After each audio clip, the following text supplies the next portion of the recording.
आणि आता दिवसभरातल्या मोठ्या राजकीय टॉप 9 बातम्या। दोन्ही ठाकरेंना पाकिस्तानमध्ये पाठवा, ठाकरे बंधू एकत्र आले तरी दोघांची ताकद काय? एकीकडे 0 आमदार तर दुसऱ्याकडे 20। उद्धव आणि राज ठाकरे युतीवर नारायण राणेंची ही टीका। इकट्ठा हो रहा है, मैं बोलता ये फॉर्मूला हमारे पाकिस्तान बॉर्डर पे भी भेजने चाहिए। दोनों भाई इकट्ठा है तो विजय विजय मिलाएंगे। ये क्या समीकरण मालूम नहीं, दो भाई इकट्ठा है और दो भाई की ताकत क्या है। उद्योजक लड्डांच्या घरावरील दरोडा प्रकरणातील संशयित आरोपीचा एन्काउंटर, सीबीआय चौकशी व्हावी, आरोपी अमोल खोतकरच्या वडिलांची मागणी आहे।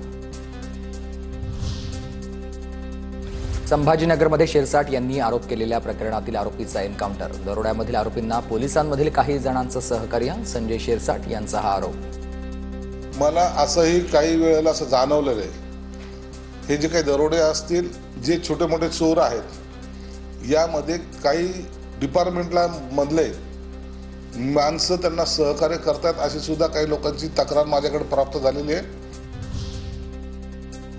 उपमुख्यमंत्री एकनाथ शिंदे आणि अमित शहांची 20 मिनिटं चर्चा, शिंदेनंतर मुख्यमंत्री फडणवीस आणि शहांची भेट।